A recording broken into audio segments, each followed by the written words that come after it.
Hey literature lovers, it's March 30th, 2021, and we are still talking about True Grit. Last week we talked about genres. Forgot for a second.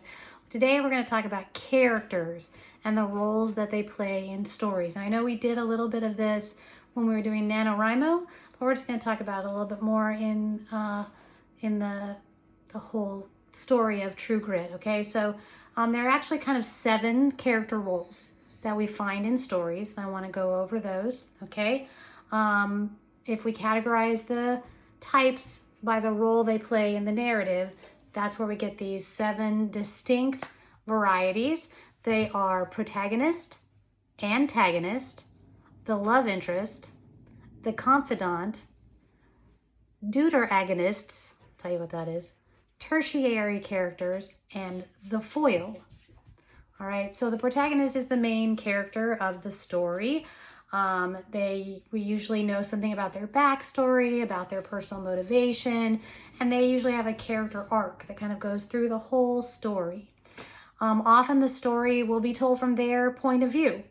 Like in the Hunger Games, it's told from the point of view of Katniss Everdeen, right? The second one is antagonist, who is the villain in the story. Like Lex Luthor or Lord Voldemort, the Joker, right? The Joker is also is an antagonist, but is also an anti-hero. So that's a whole other story, which anti-heroes are villainous people, but who have a main character role, like a protagonist role, okay? All right, the love interest is the object of the protagonist's desire, right? It's like you think of movies that have a love story and, the love interest can be male or female, and depending on girl or a boy. And, it's the person that usually there is some kind of tension in the story with that resolves with their connection, their reconnection, if you will. Then there's a character called the confidant, which is like the best friend or the sidekick of the protagonist. That's the one who they will tell all their woes to, or the protagonist will tell their woes to, or tell their plans to. You might think of it as Hermione in Harry Potter, right? Not every story has one. Okay, that's sometimes they do and sometimes they don't. It's a way for an author to have conversations about what the main character is thinking with, to have a confidant.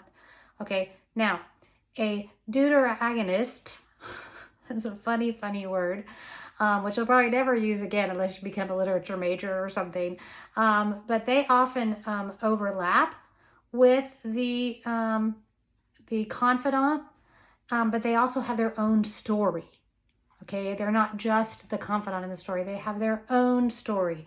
So, like in The Lord of the Rings, Samwise Gamgee, Sam has his own story beside Frodo's story. He's Frodo's companion, but he also has his own story going on. And he also doubles as a confidant, of course, because they're traveling companions. Okay, the tertiary characters are all the rest of the characters in the world of the story. Okay, they may not even necessarily link to the main storyline. They're minor characters, Peter Parker's school antagonists, the people that bother him in school, the various law enforcement that he meets in Spider-Man. So those would be tertiary characters. And the last one is a foil, F-O-I-L, foil. A foil is a character that basically kind of allows our main character, our protagonist's qualities to be shown more clearly, like their interactions with the foil, because they're kind of very different or opposite from the protagonist. We see the protagonist more clearly through that interaction. So a classic one would be Captain Kirk and Mr. Spock, okay, in Star Trek. And that's a perfect, kind of comparison that, we see, or example, I'm sorry. We see, Kirk, who is excitable and kind of passionate, and his closest comrade on the ship, Dr. Spock, is of course cool and controlled. And so we see more of who Captain Kirk is next to the character of Spock. All right, so in True Grit, what are our characters? We don't have all these different kinds of characters in True Grit. We basically have 3 characters that we know. We can think of Tom Chaney as the villain, but he's not an antagonist within this story.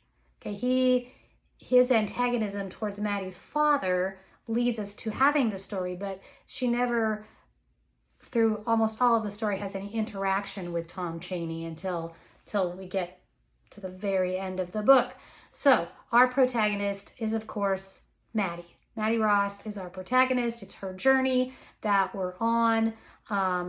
And so we don't really have any of those other kinds of characters that we mentioned. We don't meet the anti-hero. The anti-hero would be Tom Chaney. We never really meet him until it's just a very minor character in the actual interaction of the story. He's a major character for Maddie because he's her reason for being on this journey, but they don't interact. Okay, so we have Maddie as our protagonist, and then we have Rooster and LaBeef as major characters. Okay, and what they actually are, they are foils for Maddie.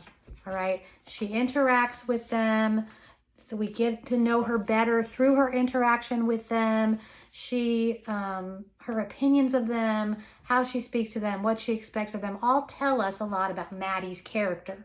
So they are both a foil for Maddie, but they're also, because they're so different, Rooster and LaBeef, they prove as a foil for each other.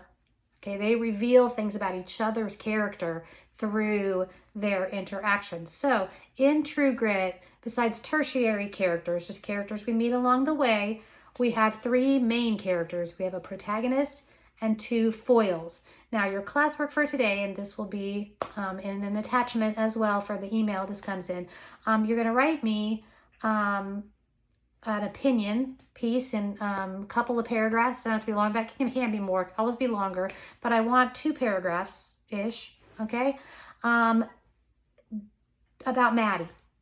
And do you think Maddie's determination will prevail over all obstacles?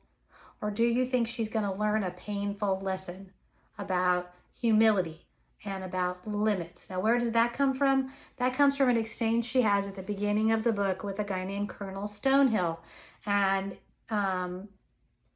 he starts to wish her good fortune. He says, "I shall pray that you return safely, your efforts crowned with success. It may prove to be a hard journey." And Maddie replies, "The good Christian does not flinch from difficulties." And he replies, "Neither does he rashly court them. The good Christian is not willful or presumptuous." And Maddie responds, "You think I'm wrong?" He says, "I think you're wrong-headed." And she says, "We will see." And he says, "Yes, I am afraid so." So, will Maddie prevail over the obstacles like she thinks she will? Or will she be forced to learn a painful lesson like Colonel Stonehill seems to think she will? Or is it something in between? So write me a paragraph or 2 of what your opinion is on that question. And that's it for today. And I'll see you again. Bye for now.